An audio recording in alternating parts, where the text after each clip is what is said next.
ಇವತ್ತು ಭಾರತದ stock market ಭಾಳ ಏರಿತ. ಅದ್ರಾಗೂ ಮೇನ್ ಇಂಪಾರ್ಟೆಂಟ್ ಏನಂತಂದ್ರೆ ಏನು ಹೂಡಿಕೆದಾರರ ಪೋರ್ಟ್ಫೋಲಿಯೋ ನೆಗೆಟಿವ್ನಾಗ ಹೋಗಿತ್ತ ಇಷ್ಟು ದಿನ ಯುದ್ಧದಿಂದ. ಅದು ಫೈನಲಿ ರಿಕವರಿನೂ ಭಾಳ ಜನರದ್ದು ಆಗೈತಿ. ಅದ್ರಾಗ ನಂದು ಪೋರ್ಟ್ಫೋಲಿಯೋ ಇವತ್ತು ರಿಕವರ್ ಆಗೈತಂತ ನಾವು ಅನ್ಬೋದ. ಅದ ಕಾರಣ ಇವತ್ತು ಮಾರ್ಕೆಟ್ ಎದಕ್ಕೆ ಏರಿತ್ತ, ಎದಕ್ಕೆ ರಿಕವರಿ ಆತ, ಈ ಥರ ಮಾರ್ಕೆಟ್ ಹತ್ತಿರಿನ ಕಾರಣಗಳು ಏನಂತ ಎಲ್ಲ ಡೀಟೇಲ್ದಾಗ ಸರಳವಾಗಿ ತಿಳ್ಕೊಳ್ಳೋಣ. ಅದಕ್ಕಿಂತನೂ ಇಂಪಾರ್ಟೆಂಟ್ ಪಾಯಿಂಟ್ ಏನಂತಂದ್ರೆ ನಿನ್ನೆ ಇನ್ಸ್ಟಾಗ್ರಾಮ್ನಾಗನ ರೀಲ್ ಹಾಕಿನಿ ನಾ ರೈಟ. ಅದ ಕಾರಣ ಇನ್ಸ್ಟಾಗ್ರಾಮ್ನಾಗೂ ಫಾಲೋ ಮಾಡಿರಿ, ಅಲ್ಲಿ ಕ್ವಿಕ್ ಅಪ್ಡೇಟ್ಸನ್ನು ನಾ ಕೊಡ್ತಿರ್ತೇನೆ. ಇವತ್ತು ಬೆಳಗ್ಗೆ ಗ್ಯಾಪ್ ಅಪ್ ಓಪನ್ ಆಗ್ಬೋದು, ಗ್ರೀನ್ನಾಗನ ಕ್ಲೋಸಿಂಗ್ ಕೊಡ್ಬೋದು ಅಂತ ಹೇಳಿದ್ನಿ, ಅದೇ ಥರ ಆಗೈತಿ. ನೋಡ್ಬೋದು ಇವತ್ತು ನಿಫ್ಟಿ 24,231 ಮ್ಯಾಗ್ ಬಂತ್ರಿ. ಅದೊಂದು ಪಾಸಿಟಿವ್ನ ಅನ್ಬೋದ. ಡೈರೆಕ್ಟ್ ವೀಕ್ಷಕರೇ ಒಮ್ಮೆ ಗ್ಯಾಪ್ ಅಪ್ ಆಗಿ ಆ ಲೆವೆಲನ್ನು ತಡೀತಾ ನೋಡ್ಬೋದ. 1.63% ನಿಫ್ಟಿ ಏರೈತಿ ಇವತ್ತು. ಬ್ಯಾಂಕ್ ನಿಫ್ಟಿನೂ ಸಹ 1.25% ಏರೈತಿ. ಸೆನ್ಸೆಕ್ಸ್ ಅನ್ನು ಸಹ 1.64% ಏರೈತಿ. ಸೆನ್ಸೆಕ್ಸ್ ಅನ್ನು 78,000 ಮ್ಯಾಗ್ ಬಂತಂತ ನಾವು ಅನ್ಬೋದ. ಅದ ಕಾರಣ ಇದೆಲ್ಲ ಪಾಸಿಟಿವ್ನ ಆಗೈತಿ ಇವತ್ತು ಮಾರುಕಟ್ಟೆನಾಗ. ಅದೇ ಥರ ನಾವು ಮಿಡ್ ಕ್ಯಾಪ್ 150 ಇಂಡೆಕ್ಸ್ ಅದನ್ನು ಪರಿಸ್ಥಿತಿ ನೋಡ್ರೆ ಅದು ಸಹ 2%ಗಿಂತ ಹೆಚ್ಚು ಏರೈತಿ.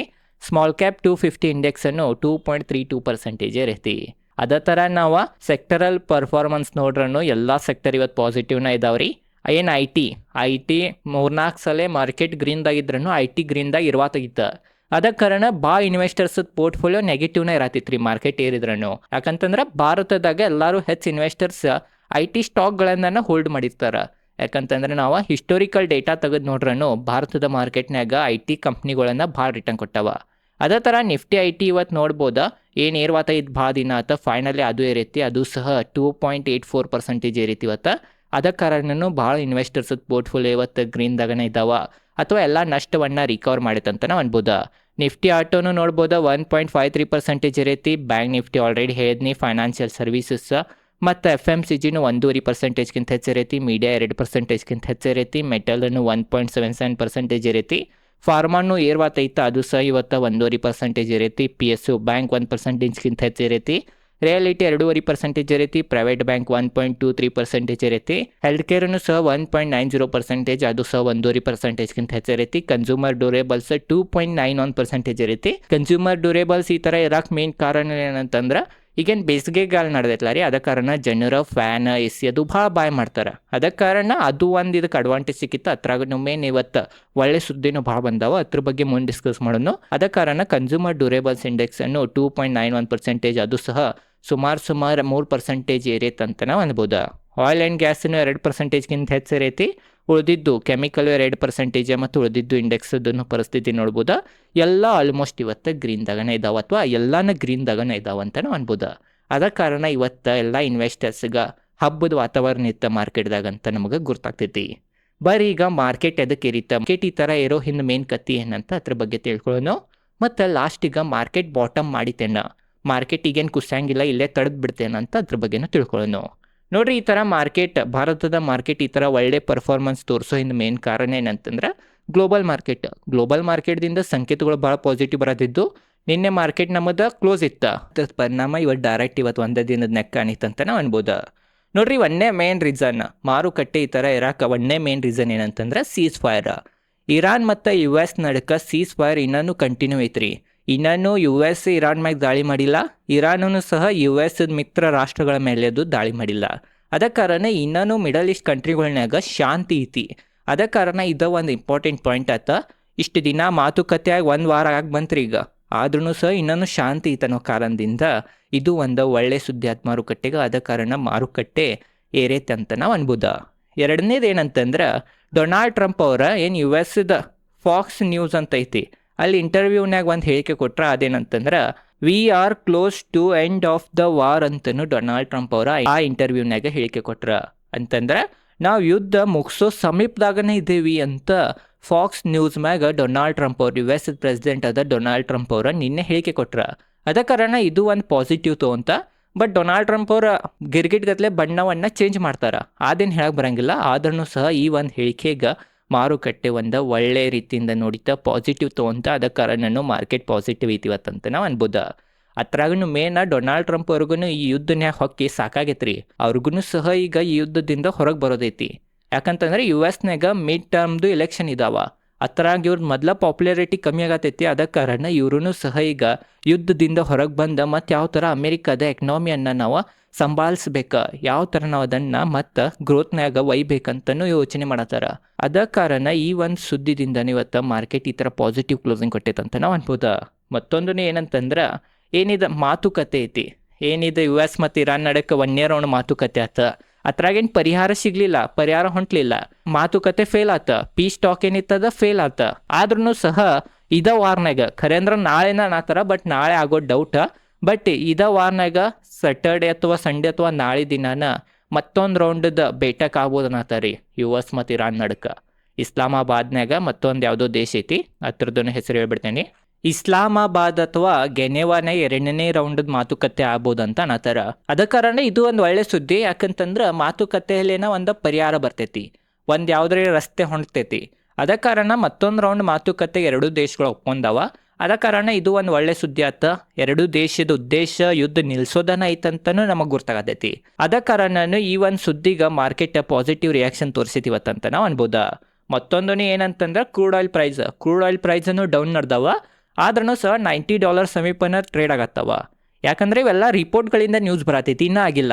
ಈಗ ಏನ್ರ ಇದು ಮಾತುಕತೆ ಅದು ಮತ್ತೆ ಖರೇನ ಸ್ಟಾರ್ಟ್ ಆತಂತಂದ್ರ, ಖರೇನ ಮತ್ತು ಇವೆಲ್ಲ ಏನು ಅನಾಥರ ಸುದ್ದಿಗಳು ಬರತ್ತವ ಅದ್ರ ಪ್ರಕಾರ ಆಗತ್ತಂತಂದ್ರೆ $90 ಕೆಳಗನು ಬರ್ಬೋದಂತ ಅನುಮಾನ ಹಚ್ಚಿದಾರ. ಅದ ಕಾರಣ ಕ್ರೂಡ್ ಆಯಿಲ್ ಪ್ರೈಸನ್ನು ಸ್ಟೇಬಲ್ ಆಗೈತಿ. ಮೇನ್ ಏನಂತಂದ್ರೆ $100 ಕೆಳಗನೆ ಐತಿ. ಅದು ಒಂದು ಪಾಸಿಟಿವ್ ಪರಿಣಾಮ ಮಾರುಕಟ್ಟೆ ಮೇಲೆ ಈ ಥರ ಬೇರೆ ಐತೆ ಅಂತ ನಾವು ಅನ್ಬೋದು. ಅದ್ರಾಗೂ ಮೇನ್ ಏನಂತಂದ್ರೆ ಹಾರ್ಮೋನ್ ಜಲಸಂಧಿ ಇನ್ನೂ ಬಂಧನ ಐತಿ. ಇರಾನನ್ನು ಸಹ ಬ್ಲಾಕ್ ಮಾಡೈತಿ, ಇರಾನ್ USA ಸಹ ಬ್ಲಾಕ್ ಮಾಡೈತಿ. ಅದ ಕಾರಣ ಇದು ಒಂದು ನೆಗೆಟಿವ್ ಪಾಯಿಂಟ್ ಅಂತ ನಾವು ಅನ್ಬೋದ. ಅದ ಕಾರಣನು ಕೆಲವೊಂದು ಚಾಲೆಂಜಸ್ ಇರಾನ್ ಮ್ಯಾಗ ಭಾಳ ಬೀಳಾತಾವ್ರಿ, ಭಾಳ ಪ್ರೆಷರ್ ಬಿಲ್ಡ್ ಆಗತೈತಿ ಇರಾನ್ ಮ್ಯಾಗ. ಆ ಪ್ರೆಷರ್ಗಳು ಏನಂತ ತಿಳ್ಕೊಳ್ಳೋನು, ಇರಾನ್ ಮ್ಯಾಗ ಈ ಥರ ಏನು ಪ್ರೆಷರ್ಗಳು ಬೀಳಾತಾವಂತ ಈಗ ನೆಕ್ಸ್ಟ್ ಹೇಳಾವಿದ್ದೇನೆ. ಅವು ಪ್ರೆಷರ್ಗಳಿಂದ ಇರಾನ್ ಯುದ್ಧನ ನಿಲ್ಲಿಸ್ಬೋದಂತನೂ ಅನ್ನತ್ತಾರ. ಅದ ಕಾರಣ ಇರಾನದ ಆರ್ಥಿಕತೆ ಮ್ಯಾಗ ಭಾಳ ಕೆಟ್ಟ ಪರಿಣಾಮ ಬೀಳ್ದೈತಿ. ಅದ್ರ ಬಗ್ಗೆನೂ ಈಗ ತಿಳ್ಕೊಳ್ಳೋನು. ಒಂದೇದು ಮೇನ್ ಅಂತಂದ್ರೆ ಇರಾನ್ನಾಗ ಇನ್ಫ್ಲೇಷನ್ ಈ ಒಂದು ಯುದ್ಧದಿಂದ 48% ಟಚ್ ಆಗೈತಿ. ಅಲ್ಲಿ ಎಲ್ಲ ವಸ್ತುಗಳ ಪ್ರೈಸ್ ಭಾಳ ಹೆಚ್ಚಾಗೈತಿ. ಅಲ್ಲಿ ಜನರಿಗೆ ಅಫೋರ್ಡ್ ಮಾಡೋಕ್ಕಾಗತ್ರಿ, ತಿನ್ನಾಕುಣ್ಣಾಕನು ಹಣ ಭಾಳ ಕೊಡ್ಬೇಕಾಗತೈತಿ. ಅದ ಕಾರಣ ಇರಾನ್ನ ಯುದ್ಧನ ನಿಲ್ಲಿಸ್ಬೋದ ಈ ಒಂದು ಕಾರಣದಿಂದ ಅನ್ನತ್ತಾರ. ಇರಾನ್ದಾಗ ಆಹಾರ ಏನಿರ್ತೈತಿ, ತಿನ್ನೋ ಪದಾರ್ಥಗಳ ಬೆಲೆ 100%ಗಿಂತ ಹೆಚ್ಚು ಜಂಪ್ ಆಗೈತಿ. ಏನು ರೈಸ್ ಐತಿ, ಅಕ್ಕಿ ಐತಿ, ಎಲ್ಲರಿಗೂ ಬೇಕನ್ನ. ನಾರ್ಮಲ್ ಸಾಮಾನ್ಯ ಜನರಿಗೆ, ಶ್ರೀಮಂತ ಇರಲಿ ಬಡ್ರು ಇರಲಿ, ಎಲ್ಲರಿಗೂ ಬೇಕನ್ನ. ಅದ್ರ ಪ್ರೈಸ್ 7 ಟೈಮ್ ಹೆಚ್ಚಾಗ್ಯಾವಂತ ನ್ಯೂಸ್ ರಿಪೋರ್ಟ್ಗಳಿಂದ ನ್ಯೂಸ್ ಬರತೈತಿ. ಮತ್ತೊಂದನ್ನು ಇರಾನ್ದಾಗ ಏನು ಕ್ರೂಡ್ ಆಯಿಲ್ದು ಸ್ಟೋರೇಜ್ ಐತಿ, ಆ ಸ್ಟೋರೇಜನ್ನು ಈಗ ಫುಲ್ ಆಗೈತಂತ್ರಿ. ಕ್ರೂಡ್ ಆಯಿಲ್ ಇರಾನ್ ತೆಗ್ಯಾತೈತಿ ಡೈಲಿ, ಅದನ್ನು ಸ್ಟೋರ್ ಮಾಡತೈತಿ. ಯಾಕಂದ್ರೆ ಅದಕ್ಕೆ ಎಕ್ಸ್ಪೋರ್ಟ್ ಮಾಡೋಕ್ಕಾಗತ್ತ, ಬ್ಲಾಕ್ ಇರೋ ಕಾರಣ ಹಾರ್ಮೋನ್ ಜಲಸಂಧಿ. ಅದ್ರಾಗೂ US ಬ್ಲಾಕ್ ಮಾಡೈತಿ ಈಗ. ಅದ ಕಾರಣ ಕ್ರೂಡ್ ಆಯಿಲ್ ಏನು ತೆಗಿತೈತಿ ನೆಲದಿಂದ, ಅದು ತೆಗ್ದಿದ್ದನ್ನು ಸ್ಟೋರ್ ಮಾಡೋಕೆ ಸ್ಟೋರೇಜನೇ ಇಲ್ಲ. ಅದ ಕಾರಣ ಏನು ಪ್ರೊಡಕ್ಷನ್ ಐತಿ ಕ್ರೂಡ್ ಆಯಿಲ್ದ ಅದನ್ನು ನಿಲ್ಲಿಸೋ ಪರಿಸ್ಥಿತಿ ಬರ್ಬೋದಂತ ನಾತಾರ. ಏನ್ರಿ ಇರಾನದ ಕ್ರೂಡ್ ಆಯಿಲ್ದ ಪ್ರೊಡಕ್ಷನ್ ಏನ್ರಿ ನಿಂತಿತ್ತಂತಂದ್ರೆ 2-3 ವಾರನೇ ನಿಲ್ಬೋದು ಅನ್ನತ್ತಾರ. ಇದೇ ಥರ ಏನ್ರಿ ಕಂಟಿನ್ಯೂ ಇತ್ತಂದ್ರೆ, ಆ ಥರ ಏನ್ರಿ ನಿಂತಿತ್ತಂತಂದ್ರೆ ಇರಾನ್ಗೆ ಆರ್ಥಿಕವಾಗಿ ಭಾಳ ನಷ್ಟ ಆಕೈತಿ. ಮತ್ತು ಗ್ಲೋಬಲ್ ಮಾರ್ಕೆಟ್ದಾಗೂ ಆಯಿಲ್ದ ಶಾರ್ಟೇಜ್ ಆಗ್ಬೋದ. ಮತ್ತೇನ್ರೆ ಒಂದ್ಸಲ ಇವು ಆಯಿಲ್ ಪ್ರೊಡಕ್ಷನ್ ನಿಲ್ಸಿರಂತಂದ್ರೆ ಅವು ಮತ್ತೆ ಸ್ಟಾರ್ಟ್ ಆಗ್ಬೇಕಂತಂದ್ರೆ ಭಾಳ ಹಣ ಖರ್ಚು ಮಾಡ್ಬೇಕಂತ್ರಿ. ಅದ ಕಾರಣ ಅವಕ್ಕೆ ಯಾವಾಗೂ ಬಂದ್ ಮಾಡಂಗಿಲ್ಲ, ಬಟ್ ಬಂದ್ ಮಾಡೋ ಪರಿಸ್ಥಿತಿನೂ ಬರ್ಬೋದು ಅನ್ನತ್ತಾರೆ ಈ ಒಂದು ಸ್ಟೋರೇಜ್ ಕಾರಣ. ಅದ ಕಾರಣ ಈ ಸ್ಟೋರೇಜನ್ನು ಫುಲ್ ಆಗೋದ್ರಿಂದನೂ ಇರಾನ್ ಮ್ಯಾಗ ಭಾಳ ಪ್ರೆಷರ್ ಬಿಲ್ಡ್ ಆಗ್ಬೋದ. ಆ ಒಂದು ಕಾರಣದಿಂದನೂ ಇರಾನ್ ಸ್ವಲ್ಪ US ಕಡೆ ಮಾತುಕತೆ ಮಾಡಿ ಯಾವುದೇ ಒಂದು ನಡ್ಕಿನ ಹಾದಿಯನ್ನು ಹುಡುಕಿ ಯುದ್ಧನ ನಿಲ್ಲಿಸೋ ಸಂಭಾವನೆ ಭಾಳ ಹೆಚ್ಚೈತಂತನೂ ಎಕ್ಸ್ಪರ್ಟ್ಗಳು ಅನ್ನತ್ತಾರ. ಅದ್ರಾಗೂ ಮೇನ್ ಚೀನಾ ಮತ್ತು ರಷ್ಯಾನೂ ಅಡ್ಡ ಬಂದವ್ರಿ, ಈಗ ನಡಕ್ ಬಂದವ ಯುದ್ಧನಾಗ. ಚೀನಾ ರಷ್ಯಾನೂ ಮಾತುಕತೆ ಮಾಡಿ ಯಾವುದೇ ನಡ್ಕಿನ ಹಾದಿ ಹುಡುಕ್ರಿ, ನಾವು ಬರ್ತೇವೆ, ಬೇಕಾದ್ರೆ ನಮ್ಮ ಜೊತೆನೂ ಮಾತುಕತೆ ಮಾಡಿ ಯುದ್ಧನ ನಿಲ್ಲಿಸ್ರಿ, ಹಂಗಿಂಗೆ ಅನ್ನತ್ತಾರ. ಅದ ಕಾರಣ ದೊಡ್ಡ ದೊಡ್ಡ ರಾಷ್ಟ್ರಗಳನ್ನು ಶಾಂತಿ ಕಡೆ ಹೋಗಾತಾರ, ಶಾಂತಿ ಆಗಲಿ, ಯುದ್ಧ ನಿಲ್ಲಿ ಅನ್ನತ್ತಾರ. ಆ ಒಂದು ಕಾರಣದಿಂದನೂ ಮಾರ್ಕೆಟ್ ಇದು ಒಂದು ಪಾಸಿಟಿವ್ ತೊಗೊಂತ್ರಿ. ಯಾಕಂತಂದ್ರೆ ರಷ್ಯಾ ಮತ್ತು ಚೀನಾನ ಇರಾನಿಗೆ ಸಪೋರ್ಟ್ ಮಾಡೋದ, ಆ 2 ದೇಶಗಳನ್ನು ಈಗ ಶಾಂತಿ ಹಾದಿಯನ್ನು ಹುಡುಕ್ರಿ ಅಂತೆಲ್ಲ ಅನ್ನೋದ್ರಿಂದ ಇದು ಒಂದು ಒಳ್ಳೆ ಸುದ್ದಿ ಆತ ಮಾರುಕಟ್ಟೆಗೆ. ಅದ ಕಾರಣ ಭಾರತದ ಮಾರುಕಟ್ಟೆ ಆಗಲಿ ಗ್ಲೋಬಲ್ ಮಾರುಕಟ್ಟೆ ಇವತ್ತೆಲ್ಲ ಪಾಸಿಟಿವ್ನೇ ಇದಾವಂತ ನಾವು ಅನ್ಬೋದು. ಮತ್ತೊಂದನ್ನು ಪಾಯಿಂಟ್, ಇವತ್ತು ಮಾರುಕಟ್ಟೆ ಈ ಥರ ಇರಕ್ಕೆ ಮೇನ್ ಕಾರಣ ಏನಂತಂದ್ರೆ ವ್ಯಾಲ್ಯೂಯೇಷನ್. ಭಾರತದ ಮಾರುಕಟ್ಟೆದ ವ್ಯಾಲ್ಯೂಯೇಷನ್ ಮೊದಲ ಚೀಪ್ ಆಗೈತಿ, ಭಾಳ ಸ್ವಸ್ನಾಗ ಸಿಗತೈತೆ ಅಂತಲೂ ಎಕ್ಸ್ಪರ್ಟ್ಗಳು ಅನ್ನತ್ತಾರ. ಆ ಒಂದು ಕಾರಣದಿಂದನೂ ಬಾಯಿಂಗ್ ಬಂದೈತಿ. ಮತ್ತು FIs ಎಷ್ಟು ಸೆಲ್ ಮಾಡಿ ಹೋಗಬೇಕಾಗಿತ್ತು ಭಾರತದ ಮಾರುಕಟ್ಟೆದಾಗಿಂದ ಅಷ್ಟು ಆಲ್ರೆಡಿ ಸೆಲ್ ಮಾಡಿ ಹೋಗಿದ್ದಾರೆ. ಅದ ಕಾರಣ ಈಗ ಅವ್ರ ಕಡೆನೂ ಸೆಲ್ ಮಾಡೋಕ್ಕೆ ಭಾಳ ಇಲ್ಲ. ಆ ಒಂದು ಕಾರಣದಿಂದನೂ ಪಾಸಿಟಿವ್ ಐತೆ ಅಂತ ನಾವು ಅನ್ಬೋದು. ನೀವು ನೋಡಿರ್ಬೋದು ನನ್ನ ಹಿಂದಿನ ವೀಡಿಯೋಗಳನ್ನು, ಅಥವಾ ನನ್ನ ಮೊದಲಿಂದ ಯಾರು ಸಬ್ಸ್ಕ್ರೈಬರ್ ಮಾಡಿರಿ ಯಾವಾಗೂ ನಾ ಯುದ್ಧದ ಬಗ್ಗೆ ಪಾಸಿಟಿವ್ನ ಮಾತಾಡೇನಿ. ಸ್ಟಾಕ್ ಮಾರ್ಕೆಟ್ ಎಷ್ಟು ಕುಸಿದ್ರೂ ಪಾಸಿಟಿವ್ನ ನಾ ಹೇಳಿಕೆಗಳನ್ನು ಕೊಟ್ಟೇನಿ ಮತ್ತು ಇತಿಹಾಸದ ಡೇಟಾ ನಾನು ತೋರಿಸೇನಿ. ಅದ ಕಾರಣ ನೀವು ನನ್ನ ಸಬ್ಸ್ಕ್ರೈಬರ್ ಇದ್ರಿ ಅಂತಂದ್ರೆ ನೀವು ಇಂಥ ಯುದ್ಧದ ಸಮಯದಾಗ ಮಾರುಕಟ್ಟೆ ಕುಸಿದಾಗೂ ಸಹ ಧೈರ್ಯಲ್ಲೇ ಇರ್ತೀರಿ ಅಥವಾ ಇದ್ರಿ ಅಂತ ನನಗೆ ಅನಿಸ್ತೈತಿ. ಇದ್ರ ಬಗ್ಗೆ ನಿಮಗೇನು ಅನ್ನಿಸ್ತೈತೆ ಅಂತ ಕಮೆಂಟ್ ಸೆಕ್ಷನ್ನಾಗ ತಿಳಿಸ್ರಿ. ಯಾವಾಗೂ ಬೇರೆ ಯೂಟ್ಯೂಬರ್ ಥರ ನಾನು ನೆಗೆಟಿವ್ ಮಾತಾಡಿಲ್ಲನ ರೀ. ಯಾಕಂತಂದ್ರೆ ಅನುಭವ ಐತಿ, ಈ ಥರ ರಗಡ್ ಸಲ ಐತೆ ಮಾರುಕಟ್ಟೆನಾಗ. ಹಲವಾರು ಸಲ ಮಾರುಕಟ್ಟೆ ಕುಸಿದನು ಹೋತೆ, ಎಲ್ಲ ನಷ್ಟನ ಆಗೋತಂತ ಎಲ್ಲರಿಗೂ ಅನಿಸುತ್ತೆ. ಬಟ್ ಆದ್ರೂ ರಿಕವರ್ ತೋರಿಸೈತಿ. ಅದ ಕಾರಣನೂ ಇದ ಒಂದು ಉದಾಹರಣೆ. ತಪ್ಪು ಯಾರೇ ಮಾರ್ಕೆಟ್ದಾಗಿಂದ ಹೋಗಿದ್ರೂ ಮತ್ತು ಮಾರ್ಕೆಟ್ ಯಾವ ಥರ ರಿಕವರ್ ತೋರಿಸಿತಂತ ಇದ ಒಂದು ಉದಾಹರಣೆಲೆ ನಾವು ಕಲಿಬೋದ. ಇದೊಂದು ಪಾಠನ ನಮಗೆ ಇನ್ವೆಸ್ಟರ್ಸ್ಗಂತೂ ನಮಗೆ ಗುರ್ತಾಗ್ತೈತಿ. ಅತ್ರಾಗೂ ಮೇನ್ ಗ್ಲೋಬಲ್ ಮಾರ್ಕೆಟ್ ಆಗಲಿ, ಭಾರತದ ಮಾರುಕಟ್ಟೆ ಆಗಲಿ ಮತ್ತೆ ಯಾಕೆ ಪಾಸಿಟಿವ್ ಆಯ್ತು ಅದರಿಂದ ಮೇನ್ ಕಾರಣಗಳು ಮತ್ತೊಂದಿಷ್ಟು ನಾವು ನೋಡ್ರೆ US S&P 500 earnings. US S&P 500 index ಐತಿ, ಹತ್ತಿರದ ಅರ್ನಿಂಗ್ಸ್ 12% ಬರ್ಬೋದಂತ ಅನುಮಾನ ಇತ್ತು. ಆ ಅನುಮಾನವನ್ನು ಏರಿಸಿ ಈಗ 19% ಮಾಡಿದ್ದಾರೆ. US ಕಂಪ್ನಿಗಳು ಅರ್ನಿಂಗ್ಸ್ ಹೆಚ್ಚಾಗ್ಬೋದಂತ ಅನುಮಾನ ಹಚ್ಚಿದ್ದಾರೆ ಇಂಥ ಕೆಟ್ಟ ಪರಿಸ್ಥಿತಿದಾಗೂ. ಅದ ಕಾರಣ ಇದು ಒಂದು ಒಳ್ಳೆ ರೀತಿಯಿಂದ ತೊಗೊಂತ ಮಾರುಕಟ್ಟೆ. ಅದ ಕಾರಣನೂ ಮಾರುಕಟ್ಟೆ ಗ್ರೀನ್ದಾಗೈತೆ ಅನ್ಬೋದಾ. ಮತ್ತು US ಏನು ಟಾಪ್ 5 ಬ್ಯಾಂಕ್ಗಳಿದಾವೆ, ಅವ್ರದ್ದು ಅರ್ನಿಂಗ್ಸ್ ಒಳ್ಳೇದನ್ನ ಬರ್ಬೋದು ಅಂತ ಅನುಮಾನವನ್ನು ಹಚ್ಚಿದ್ದಾರೆ. ಅದ ಕಾರಣ ಏನು ಬರ್ತೈತೆ ಗೊತ್ತಿಲ್ಲ, ಬಟ್ ಅನುಮಾನ ಐತಿದ. ಆ ಅನುಮಾನ ಹಚ್ಚಿದ್ರಿಂದ ಹೆಚ್ಚು ಬರ್ಬೋದಂತ ಅನುಮಾನ ಹಚ್ಚಿದ್ರಿಂದ ಈ ಥರ ಮಾರುಕಟ್ಟೆ ಎಲ್ಲ ಗ್ರೀನ್ದಾಗಿದಾವಂತ ನಾವು ಅನ್ಬೋದ. ಅತ್ರಾಗೂ ಮೇನ USA ಇದು ಯುದ್ಧ ಎಲ್ಲ ನಿಂತಿತ್ತಂತಂದ್ರೆ USA ಸ್ಟಿಮ್ಯುಲೇಟ್ ಪ್ಯಾಕೇಜನ್ನು ಬಿಡ್ಬೋದಂತ ಅಂದಾರ. ಅಂತಂದ್ರೆ ಯಾವಾಗೂ ಕೆಟ್ಟ ಪರಿಸ್ಥಿತಿ ಬಂತಂದ್ರೆ ಮತ್ತು ಎಕನಾಮಿಗೆ ಬೂಸ್ಟ್ ಮಾಡಕ್ಕೆ ಒಂದು ಪ್ಯಾಕೇಜ್ ಕೊಡ್ತಾರೆ. ಇಂಡಿಯಾದಾಗೂ ಕೋವಿಡ್ ಸಮಯದಾಗ ಆ ಥರ ಪ್ಯಾಕೇಜ್ ಬಿಡುಗಡೆ ಮಾಡಿರ. ಅದ ಕಾರಣ ಕೋವಿಡ್ನಾಗ ಏನು ಕ್ರ್ಯಾಶ್ ಬಂದಿತ್ತ, ಆ ಕ್ರ್ಯಾಶ್ನಿಂದ ಏನು ರಿಕವರ್ ಆತ ನೋಡಿರ್ಬೋದು ನೀವು. ಮ್ಯಾಸಿವ್ ರಿಕವರ್ ಆಗಿ ಮ್ಯಾಸಿವ್ ರಿಟರ್ನ್ ಕೊಟ್ಟಿತ್ತ. ಅದೇ ಥರ USನೂ ಮಾಡ್ಬೋದು. ಯಾಕಂದರೆ US ಇತಿಹಾಸ ನಾವು ನೋಡ್ರೆ ಅದೇ ಥರ ಆಗೈತೆ ರೀ. ಕೆಟ್ಟ ಪರಿಸ್ಥಿತಿ ಬರೋಣ ಮತ್ತು ಒಳ್ಳೆ ಪರಿಸ್ಥಿತಿಗೆ ತರಕ್ಕೆ ಈ ಥರ ಪ್ಯಾಕೇಜ್ ಕೊಡ್ತಾರೆ. ಡೊನಾಲ್ಡ್ ಟ್ರಂಪ್ ಅವ್ರು ಈ ಥರ ಪ್ಯಾಕೇಜ್ ಕೊಟ್ಟ USನಾಗೂ ಮತ್ತು ಎಕನಾಮಿಯನ್ನು ಬೂಸ್ಟ್ ಮಾಡೋದ್ರ ಬಗ್ಗೆ ಯೋಚನೆ ಮಾಡ್ಬೋದು ಅನ್ನೋ ಥರ. ಆ ಥರ ಆತಂತಂದ್ರೆ ಭಾರತದ ಕಂಪ್ನಿಗಳಿಗೂ ಪಾಸಿಟಿವ್. ಯಾಕಂತಂದ್ರೆ ಭಾರತದ್ದು ಹಲವಾರು ಕಂಪ್ನಿಗಳದ್ದೇನು ರೆವೆನ್ಯೂ ಐತದ US ಬರ್ತೈತಿ. ಅದ್ರದನ್ನ ಪರಿಣಾಮ ಇವತ್ತು ನಿಫ್ಟಿ ITನಾಗ ಕಾಣಿತ. ಅದ ಕಾರಣ ನಿಫ್ಟಿ ITನ ಇವತ್ತು ಭಾಳ ಇರೈತಂತ ನಾವು ಅನ್ಬೋದು.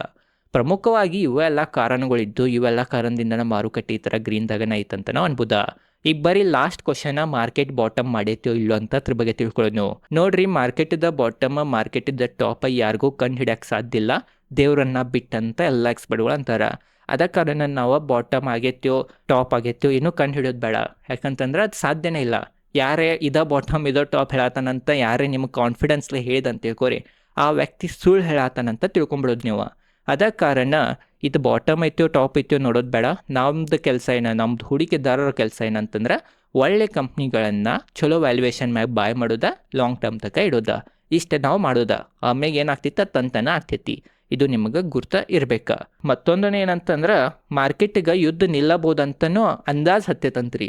ಅದಕ್ಕೆ ನಾವೇನಂತೀವಂತಂದ್ರೆ ಫಾರ್ವರ್ಡ್ ಡಿಸ್ಕೌಂಟ್ ಮಾಡಿದ ಮಾರ್ಕೆಟ್ ಅಂತ ಅಂತೇವಿ. ಅಂತಂದ್ರೆ ಮಾರ್ಕೆಟಿಗೆ ಏನರ ಯುದ್ಧ ನಿಲ್ಲೋದಿದ್ರೆ ಮೊದಲು ಗುರ್ತಾಗ್ಬಿಡ್ತೈತಿ. ನಾವು ಆಲ್ರೆಡಿ ಹೇಳಿದ್ನಿ ನಿಮಗೆ ಮಣ್ಣಿ ಫ್ರೈಡೇ ವಿಡಿಯೋನಾಗ ನಿಫ್ಟಿ 24,000 ಮ್ಯಾಗ ಹೋಗೈತಂತಂದ್ರೆ ಯುದ್ಧ ನಿಲ್ಬೋದಂತ. ಬಟ್ ಆ ಮಾತುಕತೆನಾಗೆ ನಿಲ್ಲಿಲ್ಲ. ಬಟ್ ಫಾರ್ವರ್ಡ್ ಡಿಸ್ಕೌಂಟ್ ಮಾಡೈತಂತನೂ ಎಕ್ಸ್ಪರ್ಟ್ಗಳು ಅನ್ನತ್ತಾರ. ಅದ ಕಾರಣ ಅದ್ರ ಮ್ಯಾಗನ್ನ ಇರ್ಬೇಕು. ಓವರಾಲ್ ಇದೇ ಇತ್ತ. ಈ ವಿಡಿಯೋ ಚಲೋ ಅನ್ಸಿಡೋಗಿ ಲೈಕ್ ಮಾಡಿರಿ, ಈ ಚಾನಲ್ ಸಬ್ಸ್ಕ್ರೈಬ್ ಮಾಡಿರಿ. ಈ ಚಾನಲ್ ಮ್ಯಾಗ್ನ ವ್ಯಾಲ್ಯೂಬಲ್ ಕಾಂಟೆಂಟನ್ನು ಹಾಕ್ತಿರ್ತೇನೆ. ಅದ ಕಾರಣ ಈ ಚಾನಲ್ ಸಬ್ಸ್ಕ್ರೈಬ್ ಮಾಡಿರಿ. ಇದೇ ಥರ ಸ್ಟಾಕ್ ಮಾರ್ಕೆಟ್ ರಿಲೇಟೆಡ್ ಕನ್ನಡದಾಗ ವಿಡಿಯೋ ಮಾಡ್ತಿರ್ತೇನೆ. ನನ್ನ ಹಿಂದಿನ ವಿಡಿಯೋಗಳನ್ನು ಹೋಗಿ ನೋಡಿರಿ, ನಿಮಗೆ ಗುರ್ತಾಗ್ತೈತಿ ಯುದ್ಧದ ಬಗ್ಗೆ ಅದು ಏನೇನು ವಿಡಿಯೋಗಳು ಮಾಡೇನಲ್ಲ. ಇದೈತಿ ಇವತ್ತಿನ ವಿಡಿಯೋ ಚಲೋ ಅನ್ಸಿಡೋಗಿ ಲೈಕ್ ಮಾಡಿರಿ. ಇದೇ ಥರ ಸ್ಟಾಕ್ ಮಾರ್ಕೆಟ್ ರಿಲೇಟೆಡ್ ಕನ್ನಡದಾಗ ವಿಡಿಯೋ ಮಾಡ್ತಿರ್ತೇನೆ. ಧನ್ಯವಾದಗಳು.